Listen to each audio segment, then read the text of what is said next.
finally had enough of Hakoal's shenanigans. The fruit rivalry would be settled once and for all. The emperor meticulously crafted the biggest contemporary army at the time, using all resources that the empire had at its disposal, and marched on Orange Dominion, full of confidence. Trespassing Lime Pass, unopposed, Mango army captured the city of Lime before moving on to the Orange Heartland.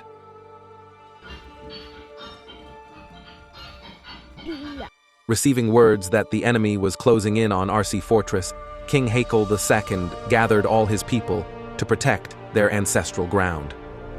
At the legendary Battle of RC Kola, King Hakoal II was, for the first time in his reign, being overwhelmed. Even though his men individually had better skill and strength, Mango soldiers were more heavily armed and possessed a distinct superiority in number. As such, Orange Dominion found itself gradually being forced back. At a critical juncture, Mithril Kingdom arrived with much-needed reinforcement and hit Mazamango in the rear, sending their formation into disarray. This created an opening from Hakoal, who led a full-blooded charge that killed off most of the enemies. The day was saved, though only a dozen men survived the fateful battle. Hakoal also sustained heavy injuries, losing one eye and one leg in the process. The mutual destruction of Orange Dominion and Mazamango Empire was the most desirable outcome for Great Yeti Dynasty. Two armies, from Holy Rome and Soundless Lowland, quickly set out, encroaching on Orange Dominion.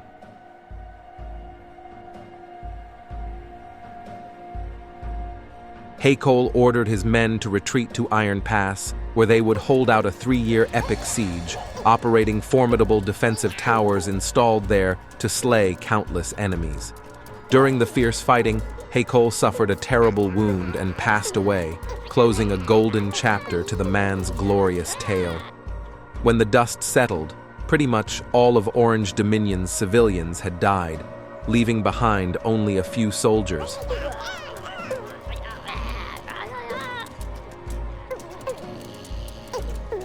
The last man of Orange Dominion made his last stand near the Orange River, where he would kill dozens of men before he succumbed to injuries and died. The silent, dilapidated houses and collapsed farmsteads were the lone shreds of evidence that there was once a prosperous civilization living in these lands.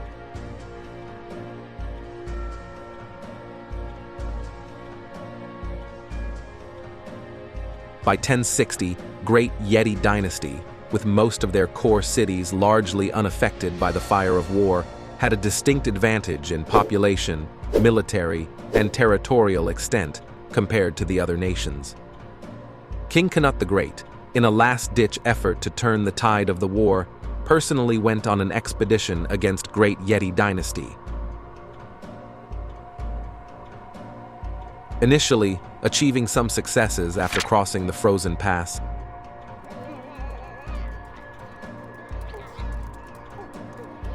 the king died along with many of his trusted warriors in a battle where Great Yeti had an army twice their size.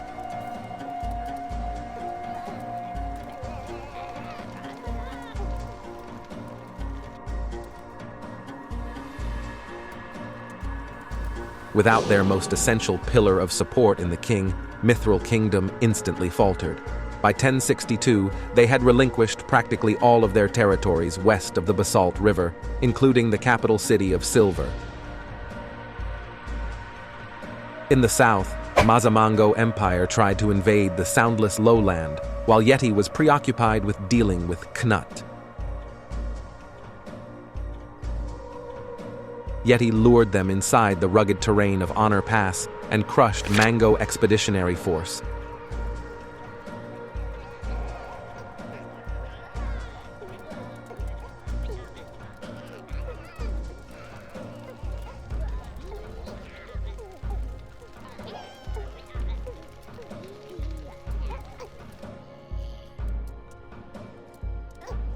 Causing them to permanently lose control of the Mushroom Peninsula.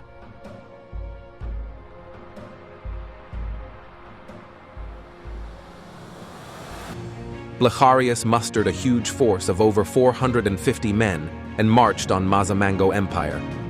Considering the conditions of the continent after 67 years of war, To have this many men in one army was a remarkable feat. Emperor Mazamango, with a meager 150 men positioned at Orangiana Pass, the defensive choke point leading out to Jaguar Corridor. The Battle of Orangiana Pass was the last significant battle of the war. At first, both sides were evenly matched, an intense back-and-forth tussle with men fighting close and personal against their enemies.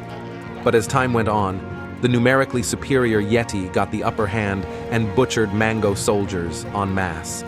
With most of his retinue dead as hell, Emperor Mazamango was surrounded. He continued to struggle for an unknown amount of time, killing over 100 enemies and crippling another 100. But as his strength dwindled, the emperor was stabbed with a sword by a lowly peasant and took his last breath in the wilderness. A truly pathetic death for the glorious monarch. Consequently, there was no one left who could stand in the way of Emperor Blacharius in his quest for world domination. After 100 years, Erakil had been united under the great Yeti dynasty, and Emperor Blacharius would bring forth a golden era that would surely be remembered for generations to come.